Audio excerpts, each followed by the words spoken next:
and all of these, what has presented these challenges? And how is it impacting the country in terms of efficiency? Welcome to Around South Sudan. You go to podcast for the stories that shape our nation. Each week we explore the most impactful headlines that are shaping the narrative in South Sudan. We delve into issues related to national development, peace building, politics, culture and economics. To stay informed and engaged, tune into Around South Sudan and be part of the conversation that matters. Subscribe now and join us for the stories that connect us all. Together, let's explore the heart of South Sudan. Welcome to Around South Sudan. You go to podcast for the stories that shape our nation. Each week we explore the most impactful headlines that are shaping the narrative in South Sudan. We delve into issues related to national development, peace building, politics, culture and economics. To stay informed and engaged, tune into Around South Sudan and be part of the conversation that matters. Subscribe now and join us for the stories that connect us all. Together, let's explore the heart of South Sudan. Welcome to Around South Sudan. You go to podcast for the stories that shape our nation.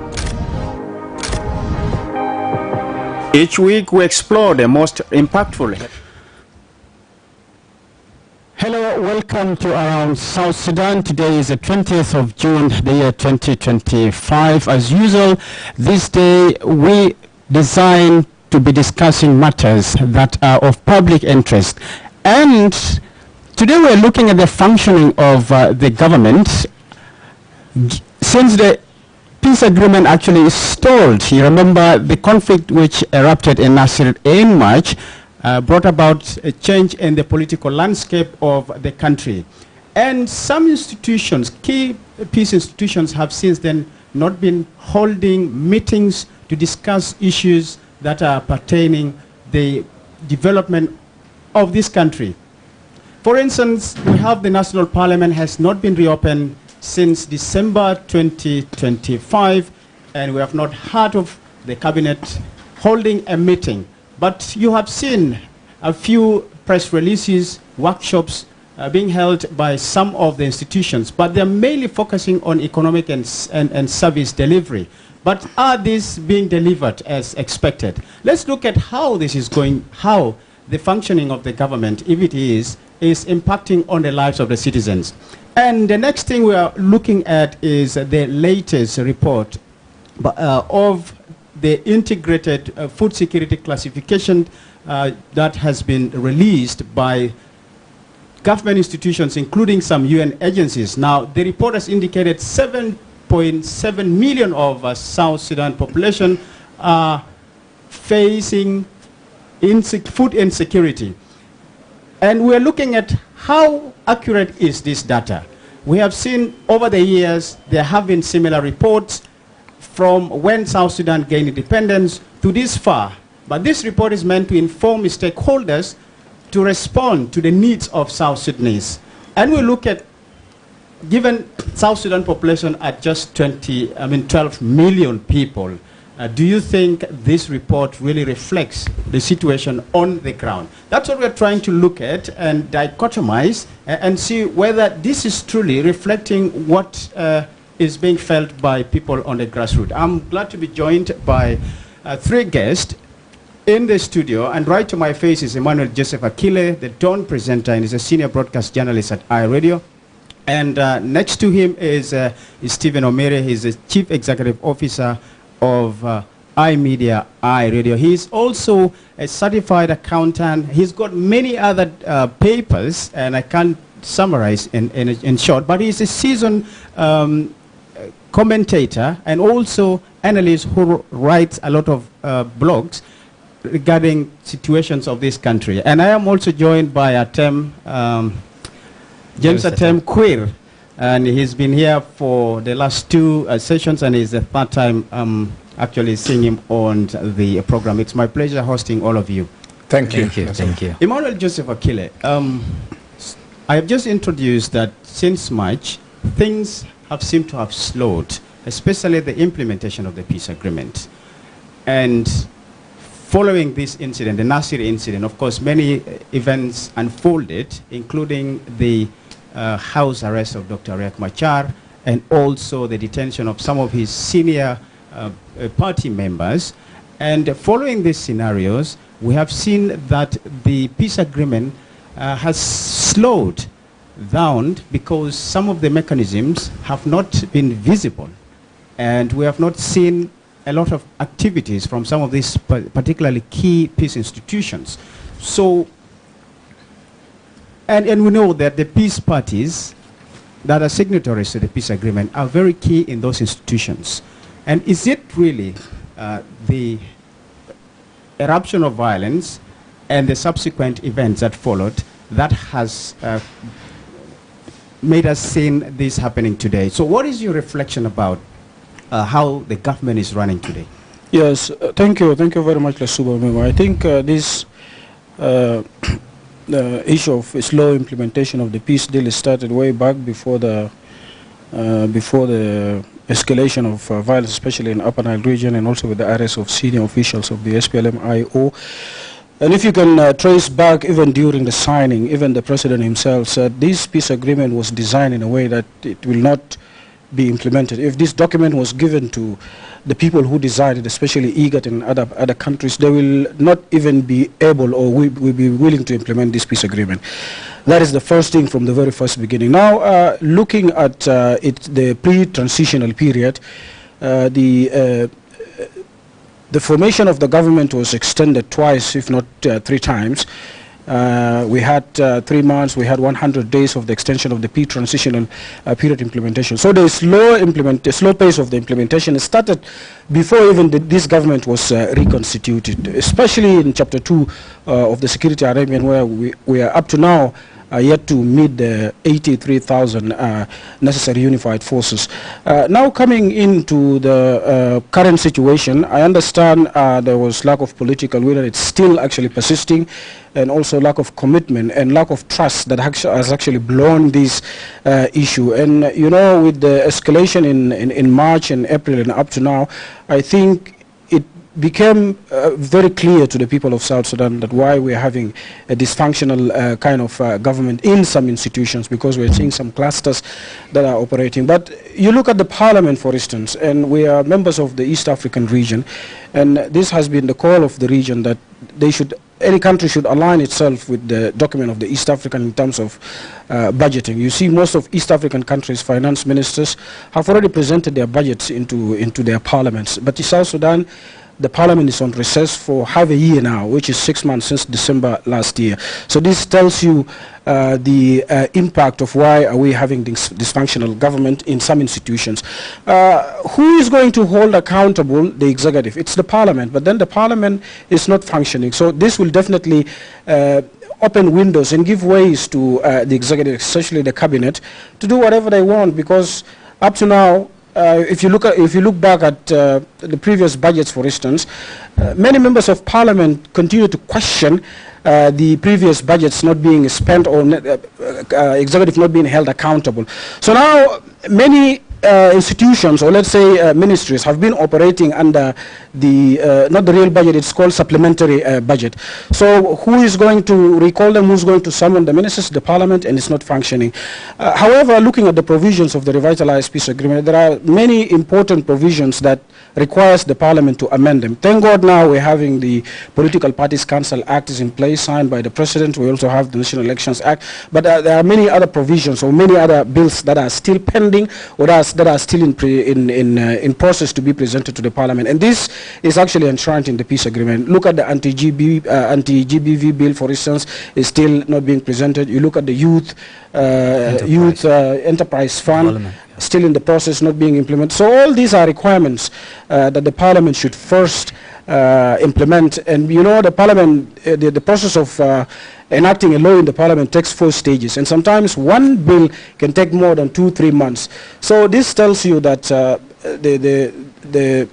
the slow in the implementation of the revitalized peace agreement will definitely affect how are we going to conduct elections in 2026, because that will mark the end of this revitalized peace agreement, where we'll have elected members of parliament, where the people of South Sudan will cast their votes and select people who can really represent them, because they are now not representing anyone, but they are representing their political parties. What are your thoughts, Tim?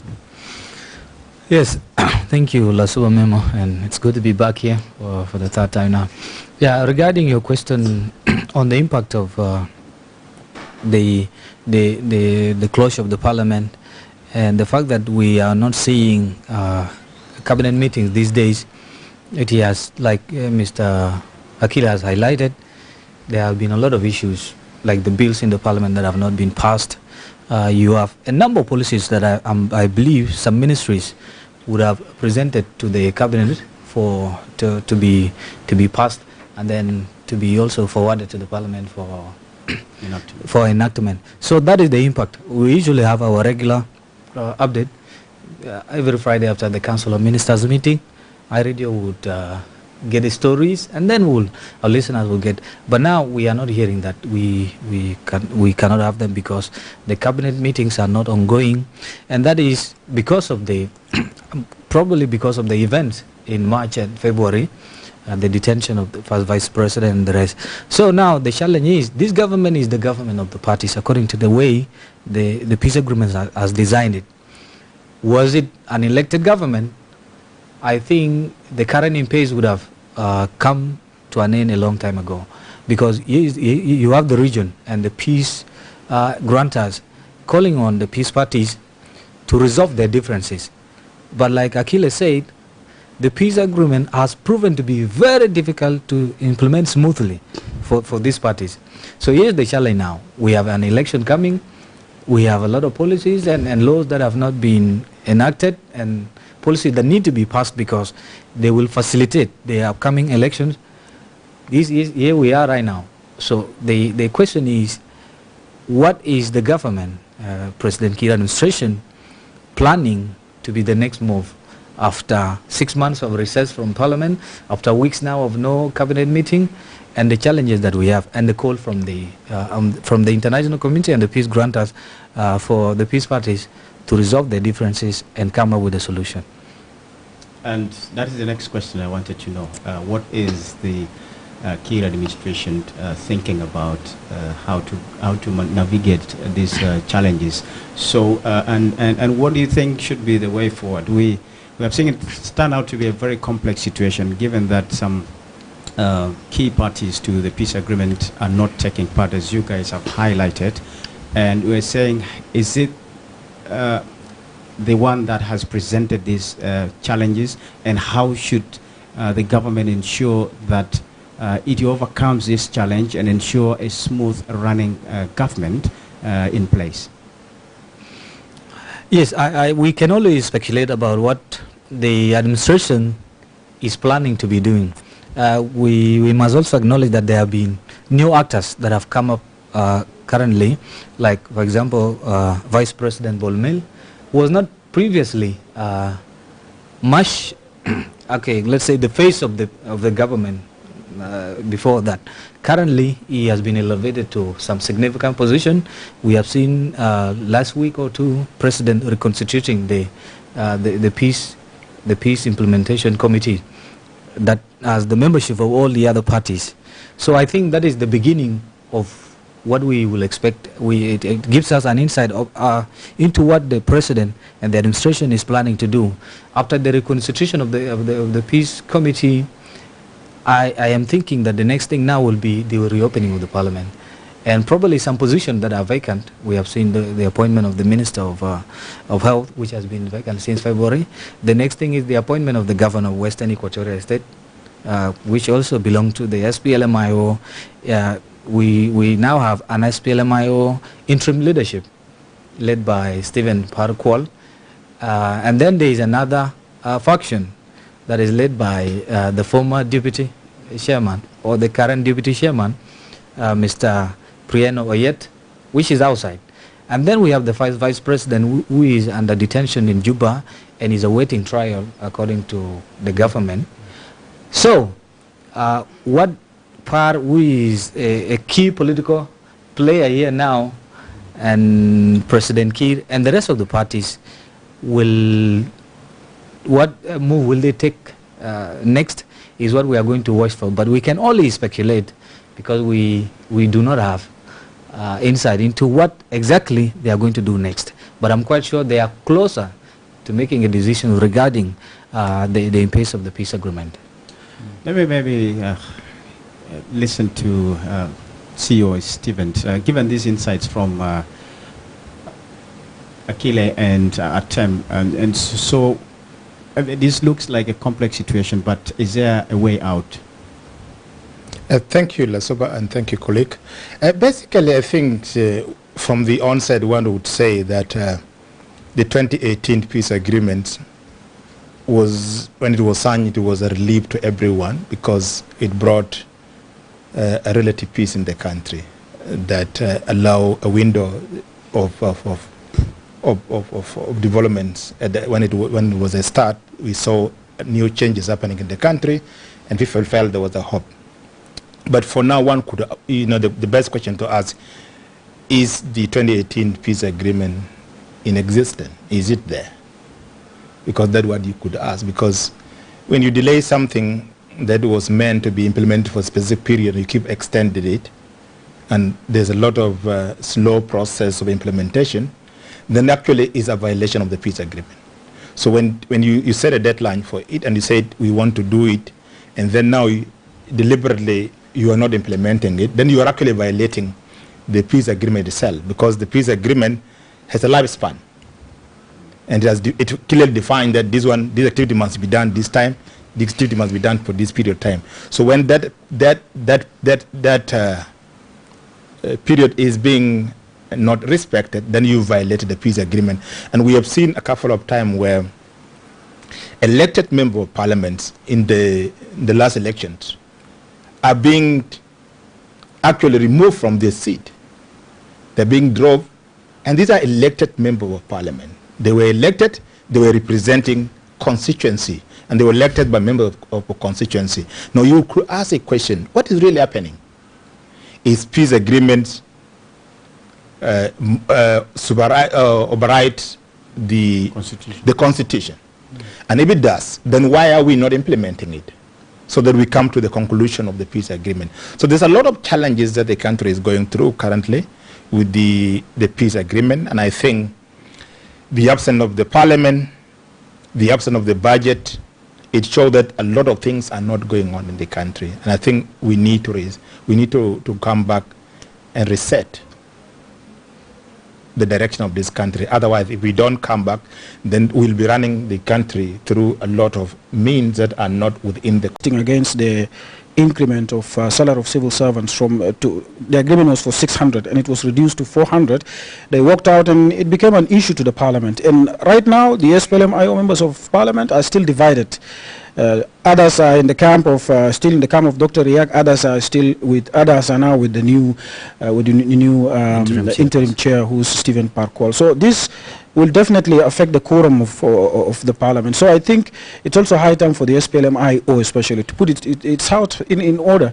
And even though Riek Machar is under house arrest, we don't know the manifesto, the constitution of SPLM-IO, what does it entails, whether if Riak is not there, who should take up the position. But then what move was taken by Stephen Parkwall, it could be enshrined in their own constitution. That's why he actually became the interim chair. But then you see others also still believe that Riek still has the muscles in terms of militarily on the ground. So this is also another important factor that the SPLM-IO should also tackle. And the parliament normally is reopened by the president after the recess. So if one party is not in the line with to follow what the agreement says, that it will definitely affect the quorum of the parliament, because before they sit, they'll have to know the number of people who are present and who are absent. So I think SPLM-IO is partly also to be blamed for what is happening. So no, let me add. I think I agree with Akile 100%. SPLM-IO really need to put the house in order. And SPLM-IO also has some of the decisions they made previously has come to haunt them. because basically, take for example the Tumaini Peace Initiative. Tumaini Peace Initiative was going on very, very well, and SPLMIO decided to pull out of the Tumaini. Negotiations. They started that, oh, there was new thing that is being introduced and all this thing. And when they came back to Juba, they now influenced the SPLM, and the whole thing was reconstituted again. And that again came to haunt them later on. So I think SPLMIO has not been very stable in the way they look at how the country is moving forward. I think they were looking inward instead of looking at the country as all. And that has come to haunt them. Because if they are bloating new players, I think things would have moved very fast. But they became a bit selfish. And as a result, now they call themselves the victim. And I think it's important for the SPLMIO to look at the bigger picture and try to work close with their counterpart, which is the SPLM, that is the major player in the peace agreement, so that we can move the country forward. Because there's a time we need actually to elect new leaders. Because the way things are now, the country cannot move forward if we don't have leaders who are accountable to the general public. If people are appointed and their loyalty is to their political parties and not to their constituencies, then that becomes difficult because people have no say in decision making. Only the political parties has say in decision. That's why a leader of the political party can remove an elected member of parliament. That is very wrong, because that you have now overwritten the voices of people who elected that member of parliament, and that is a big mistake that we need to correct as a country as we move forward. Right, interesting indeed, and that's a good point to make. And I just want to look at this. Of course, the SPLM party indicated a move when they actually came up with a roadmap in which they actually confirmed Paraquals as the legitimate party, and after that is now the formation of the peace committee. So you have said it is time will tell what Kerry's government intends to do, but isn't it really necessary that if there is such an intention to bring about changes that will fast track the peace implementation of the peace agreement, and also ensure that government institutions are in place, is really needed very much now? You're right, and then, like you've heard from us earlier, the arrival of new actors and the detention of the first vice president has made changes in the way the peace agreement has been implemented, and I think Paraqual, who now represent the SPLMIO in the government, and people like Vice President Bolmel, who many people believe has a significant influence over the president, because now he's the second deputy in the SPLM, which means he's an active actor now within the SPLM party. And these two figures who were previously out of the implementation of the peace agreement have significant impact on the agreement. And the reconstitution of the peace committee is one of the move we can attribute to Paraqual, because the SPLMIO members who were appointed to the committee now came from him. The challenge with Kwali is he is leading a party that is fragmented between himself and those who still maintain their loyalty to the detained first Vice President Dr. Riek Machar, and those that are under the leadership of Mr. Priano, who is leading the SPLMIO outside. So, like Mr. Stephen said, getting the SPLMIO house in order would help in expediting the implementation of the peace agreement. But the other issues that are also hindering the process, in my opinion, include the security challenges that we have across the country. We've seen the government now focus on addressing the security, especially in Upper Nile region, and now in Baragazal, in Warab specifically, where I believe a lot of resources are being directed there, and the army, the national army, has been deployed there to address the security challenges. So, that being the priority of the government right now, leaves the agreement, because the agreement, the implementation of the agreement has been the major focus of the government.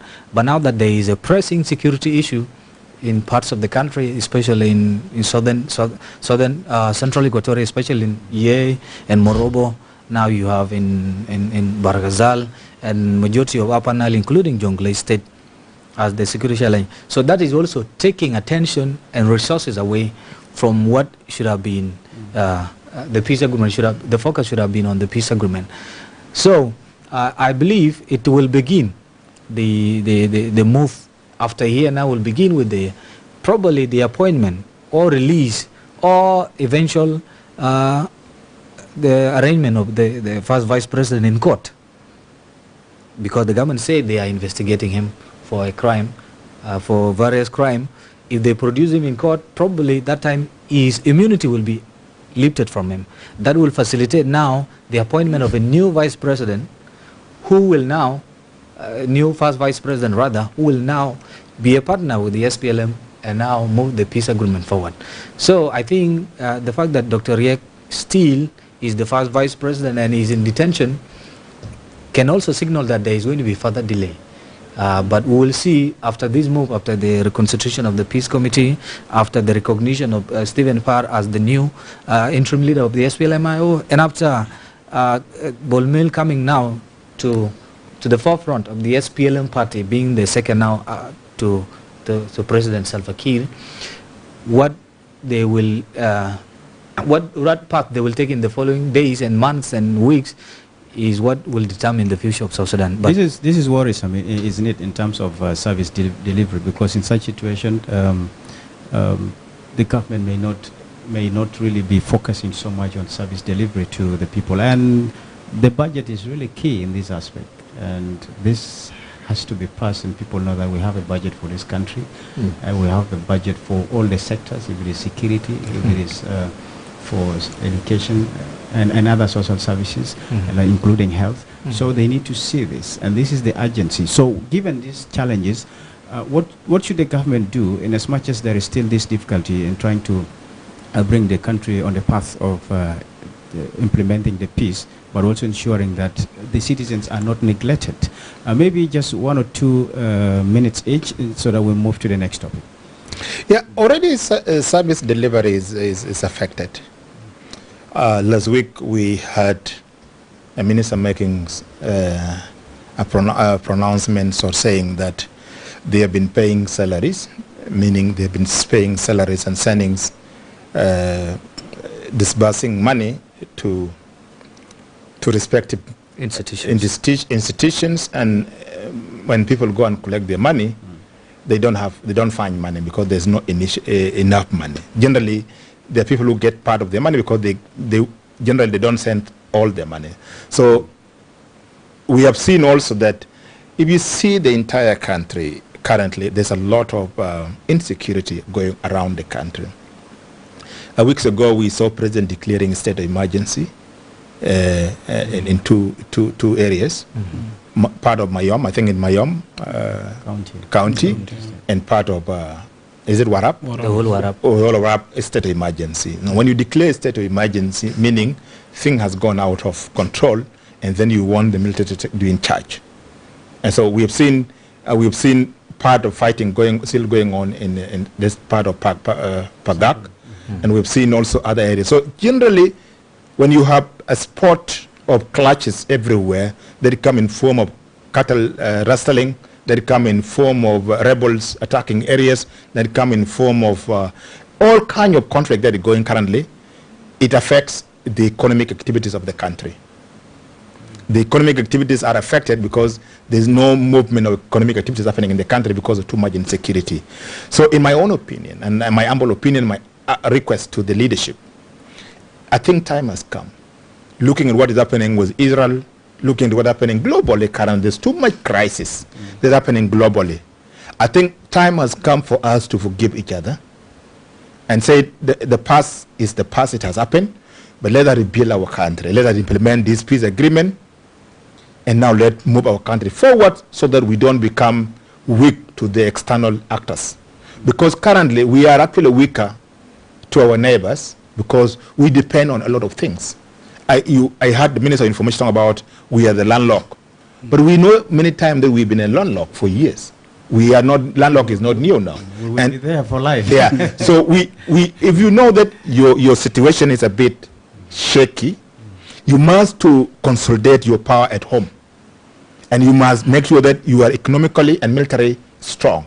But currently, we are not militarily strong, we are not economically strong, and we have all the resources. And what is making us not to go there is the absence of stability and the peace agreement not being implemented. So my plea to the leadership, the time has come. The time has come for us to forgive each other.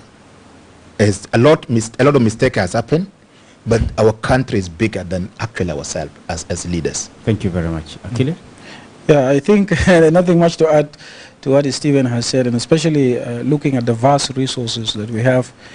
I think it's time also for us to stop relying on donors, like he mentioned. The world is even tired of us in terms of helping us. You've seen donors withdrawing from the country because of lack of our commitment. And you see even the peace agreement implementation, when it was first signed during the first phase or second phase of the implementation, people were pumping money to South Sudan, not cash, but indirectly supporting the mechanisms of the peace agreement. RJMEC is now suffering, Citizen VM is now suffering in terms of finance, and all this money was coming from the Western world and also other partners. So I think with all the resources we have, I think it's time now for us to think about ourselves first, and without thinking of we will get help from somewhere. So reconciliation is also very important, but then also the peace agreement, if it's not working, why are we hanging ourselves for about 6 or 7 years? If this peace agreement is not working, it's not working. Let's get rid of it by elections and we move on we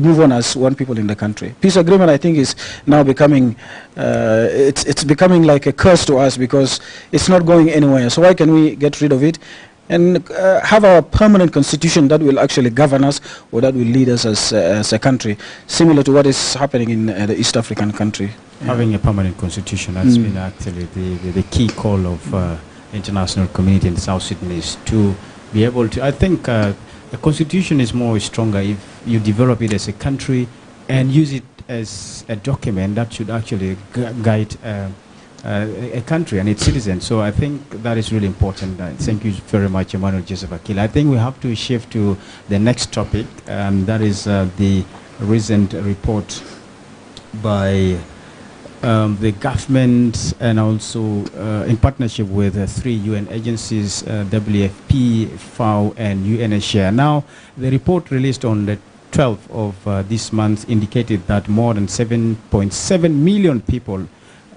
in South Sudan, that is over half of the country's population, are facing acute food insecurity. Now that's alarming, isn't it?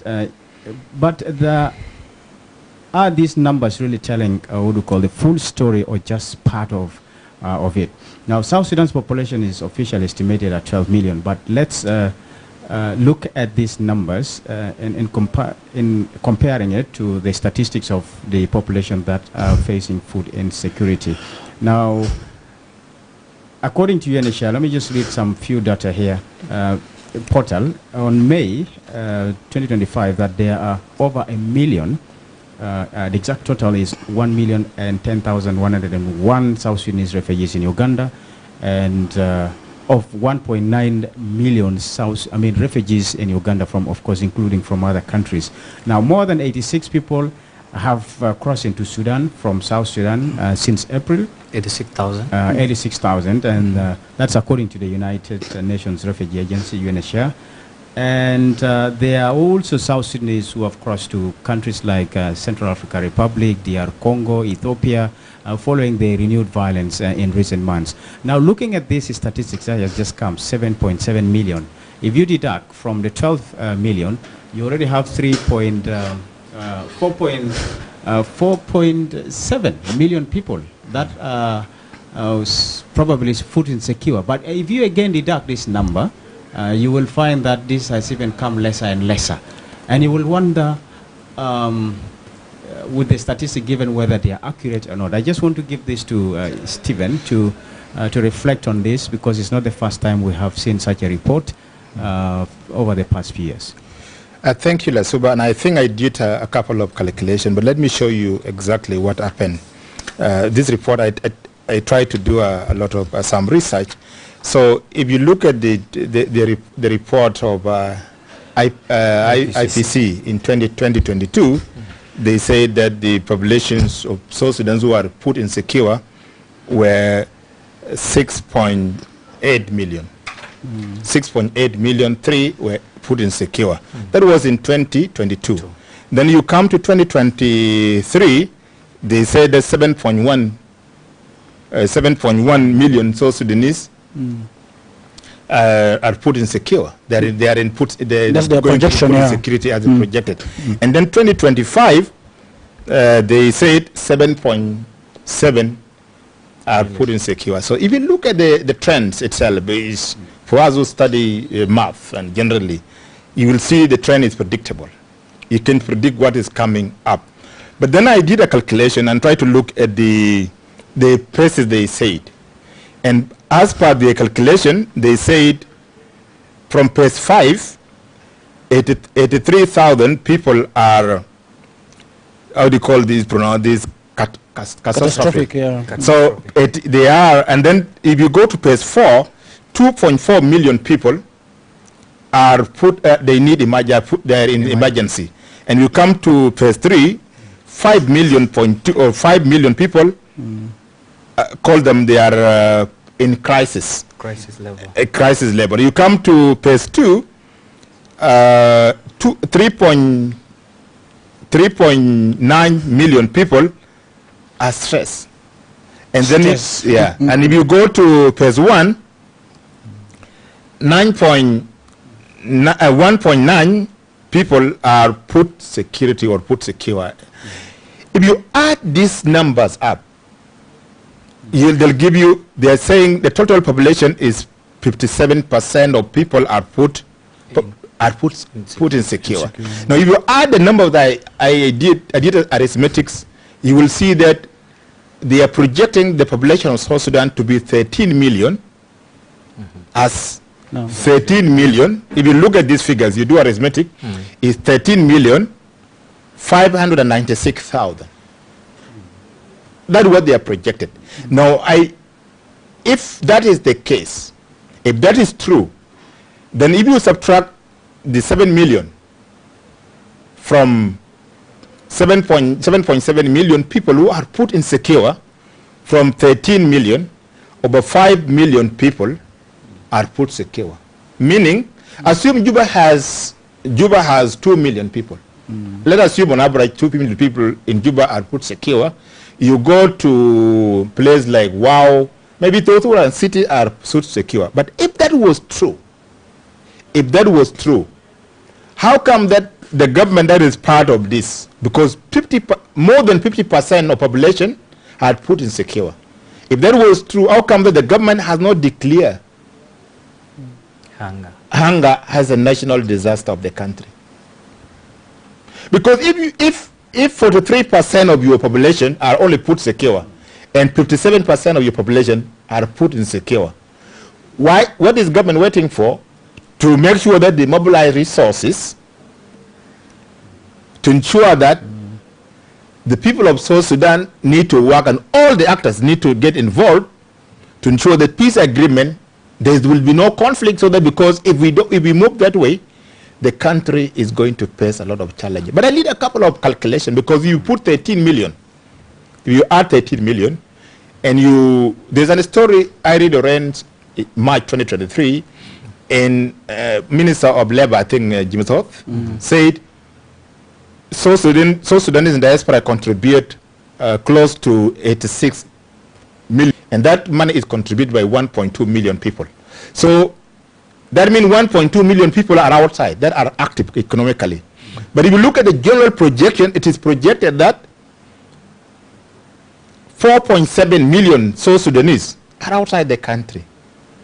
Out of 4.7 million people, 2.5 are refugees.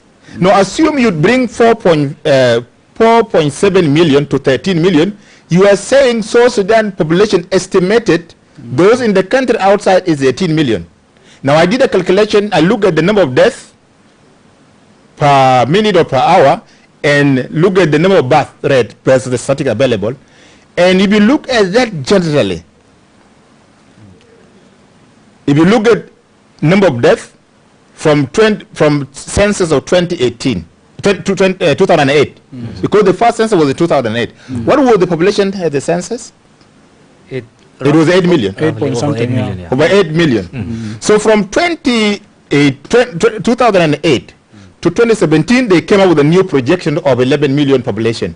So if you do a calculation of 2008 and 2017, the population of South Sudan was growing by 3 million within that period. That's 11 years. So that that is closely from I think it's 208 to 208. If you subtract 208 from 11, 9 years. Exactly. 9 years. So it was growing at 3 million people. Now it's being projected at 13 million. So if you add, I did some calculation. I wish I would have time to show it. We only added up to June this year. We added only 3 million people, and around 1.9 people has died. I have factored that in the calculation based on the statistics available on all the website of big institutions. So if you do a calculation, we have not added much. So I don't know where this statistic is coming from, and if there is a disaster of that nature, how come that the government is not declaring a famine or anger or anything to do with food insecurity is a further priority of the country? Are you saying it's not accurate? I strongly believe that this data is manipulated. From my calculation, I find it is manipulated because we are not 18 million, and we are not 13 million. And they have attributed this to many factors: the food insecurity in the country, the climate change, conflict, and failure of agricultural seasons, and a lot of stuff. Those are the factors they have attributed to be the cause of the food insecurity in the country. Which is very true, Lasuba. I said, and I will continue to insist that in a country where there is conflict, war is expensive. All your resources are actually diverted to finance fighting. So you will neglect agriculture. You will neglect to invest in all the productive sectors of the economy. And when those sectors are neglected, then you will have a big issue. Your people will have a serious economic problem. So that's what we are going through as a country. The conflict in our country has affected every economic sector. Even from the farming, from agriculture, just from fishing, from wildlife, everything has been affected. So if that is a big factor, and they are right that conflict is the major contributor, because conflict is affecting all the other sectors. Right. Yeah. Now, yes. Yeah, and I think I also cast doubts when it comes to such reports, because, for us, for someone like me who has been in newsroom for many years, there's nothing new actually, and it reminds me with what Honorable Michael Maku, Information Minister, once said, that these NGOs, they go and sit in hotels, briefcase NGOs sit, write their report, same report, just changing figures, changing here and there. So I think personally, I think it's also it's also an advantage for them, for the organizations, to come out with such reports. Why? Because they continue to exist in South Sudan, they continue to be funded in South Sudan, and this tells you also that all the humanitarian workers, especially when those who are dealing with food, aid delivery, and especially food items, are also relying or feeding their families. So this is the primary job that they have.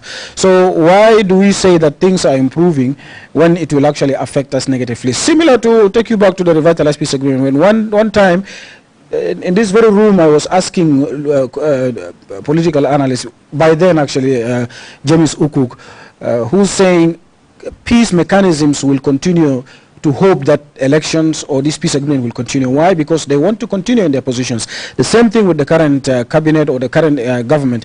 They want this peace to be delayed its implementation, because they will continue to be in power. So I also link this with the humanitarian agencies in terms of benefiting also from this kind of reports, because the donors will continue to fund them. But time will come when I'm telling you, because now we have the donor fatigue around the world, time will come that they will not continue to release such reports. But also the government to question these kind of reports, because especially the line ministries that are actually involving directly with these institutions are also getting support.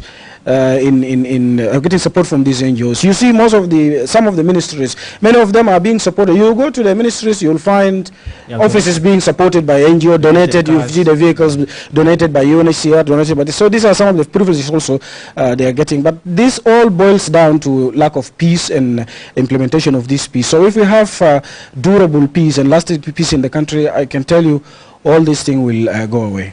Are you surprised, Satan? Yeah, I'm not surprised, notwithstanding what Mr. Omiri said and Akile.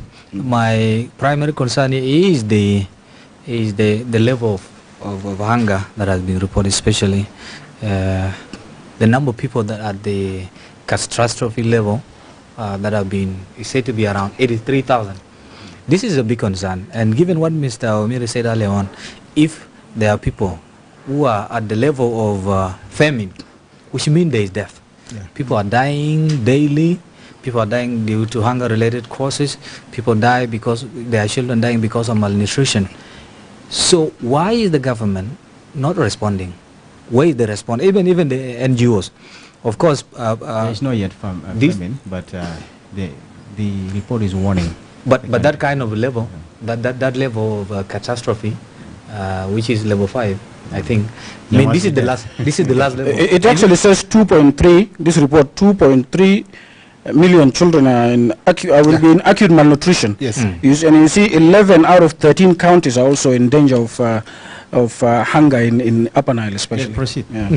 So, that's a worrying data. It's a worrying statistic. Although its accuracy now can be questioned, but these 83,000 people, it means their lives are at risk as we speak. And I haven't seen a huge response from the NGOs and from the government that has been mobilized to be given to these people. We know that there have been food airdrop in Upper Nile, particularly in the 3 counties of Maiwood, Nasir, and Wulang. But also part of that population that has been labeled as in that category of food catastrophe lies in Greater People administrative area, and also some of those who are returnees in other parts of Upper Nile, in Upper Nile State. So the focus has been on the Nasir, Maiwood, and Wulang. What about the Greater People administrative area, where there is a significant number of people which are also under that category that need urgent help, and the part of Upper Nile region that are housing the returnees that are also categorized to be in that level of catastrophe. Yeah, so that's a worrying data.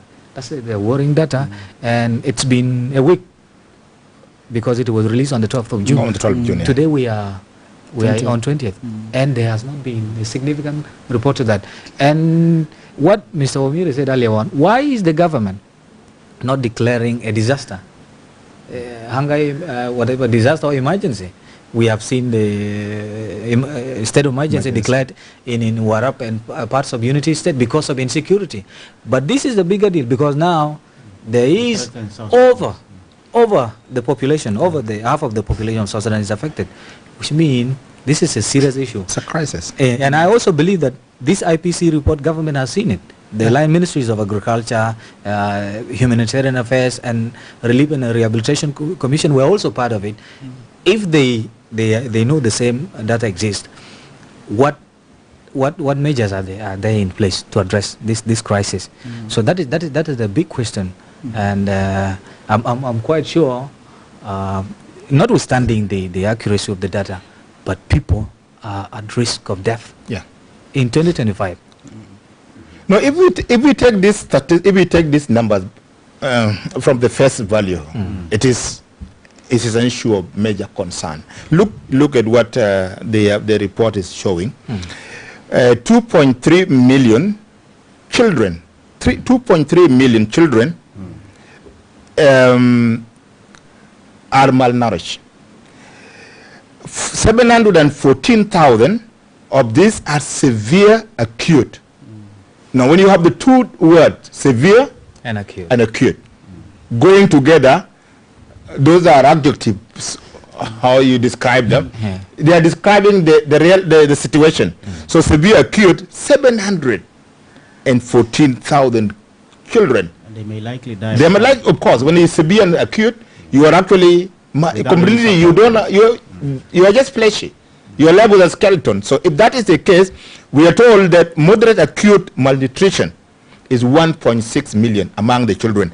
And also 1.2 million pregnant mothers and lactating mothers are also in that situation. So if you have a statistic of alarming nature, the government should come up very clearly through the all the land ministries, from the Ministry of Humanitarian Affairs, the Ministry of Interior, the Ministry of Defense, to mobilize agriculture, to mobilize resources to get down to these people, because they are in Payams and Bomas. So you need to get down to reach them so that you can actually cut down on number of possible deaths. So that we are waiting for the government to decide that this is an alarming statistics, and since the government has signed off, they know the report, they need to take this report seriously, or they need to come out and say that is not true. Give us a different alternative. Was it only one time that the government declared famine in the country? And remember, yeah, it was some years back. It was declared. 2016. Some parts. In some parts of the Unity State. Yeah. So you're saying this is now. You guys have already given suggestion what the government needs to do. But as a country, what should be our reflection? Because hunger has been persistent. Regardless of whether the report is true or not, the fact remains that citizens are suffering. They have not been having enough food because of what you guys described, the political situation in the country, which is actually the major driver of this. So how should we overcome this in just summaries? Briefly, I would say, first, those days you don't see people in Greater Yei, for instance, or let's say Central Equatoria in general, talking about food, because they always have surplus food. Western Equatoria, they always have surplus food. Recently, you saw 2 teachers collapse because they were hungry, you know. So I think Lasuba, many South Sudanese are willing to farm. And according to the last reports that we ran here on iRadio, South Sudan has a fertile land, but then only 8% of that fertile land is being actually used for cultivation. Many South Sudanese are willing to cultivate, but insecurity is the major factor. So I think the fighting among the armed groups, or the government fighting whatever armed groups that they are fighting, should not really affect the common citizens. And especially those people who are in the Payams, who are in the Bomas, they should be left alone. They should be allowed to continue to cultivate and rely on themselves in order to survive. And if conflict is happening in South Sudan, if it's politically motivated, civilians should not be targeted, because this will actually will boil down and affect their day-to-day lives, and they will not be able actually to provide food for their loved ones at the end of the day. Yeah. Yes. For me, I'm a Christian. I like using the word of God a lot. And when Jesus appeared to his disciples, the first word he said to them is peace be with you. The second time he appeared to his disciple, he said, peace be with you. The third time in Jerusalem, the second, peace be with you. And when he left, he said, the peace I leave with you, the world will not give you that peace, in John. Peace is everything to any country.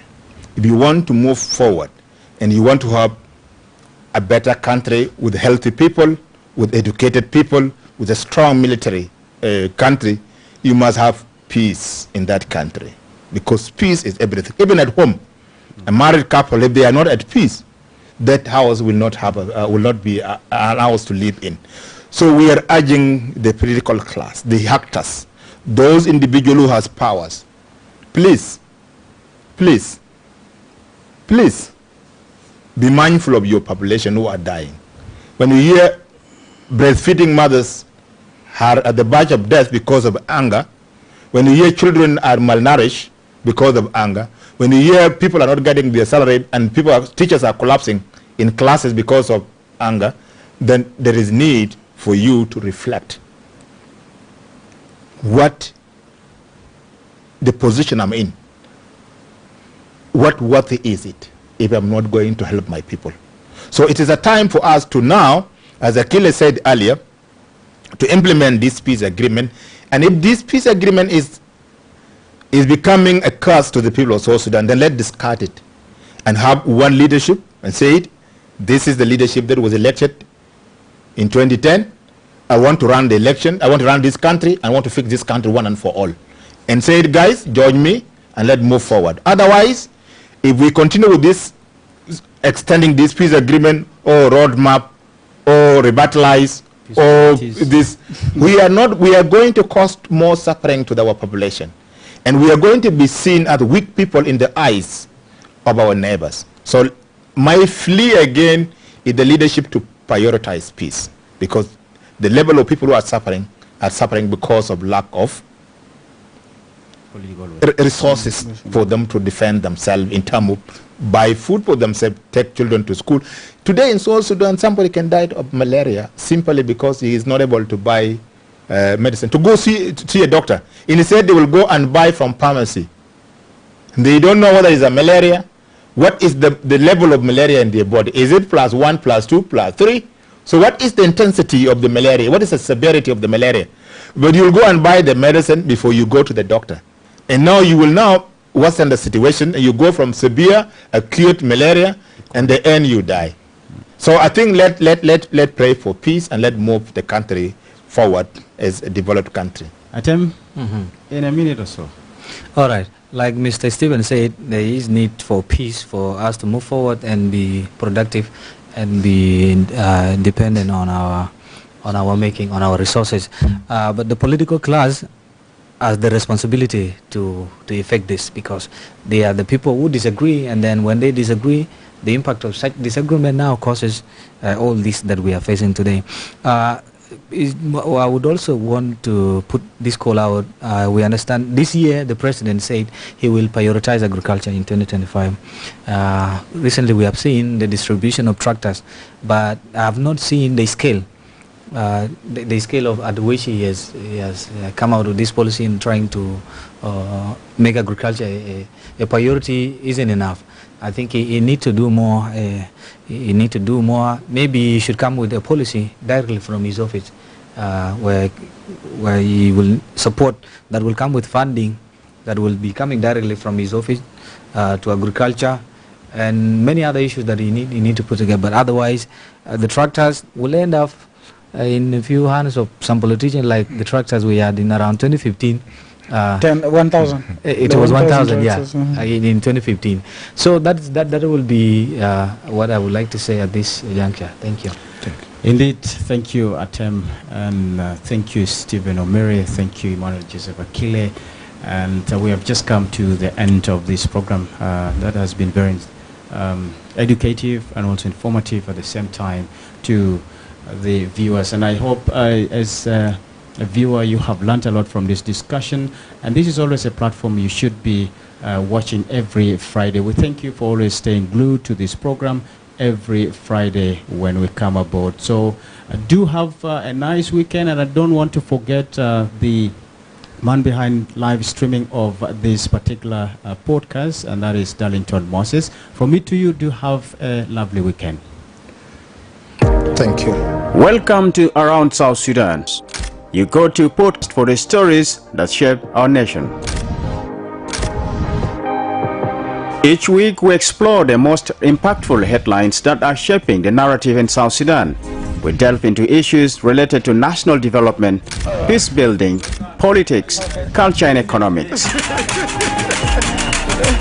To stay informed and engaged, tune into Around South Sudan and be part of the conversation that matters. Subscribe now and join us for the stories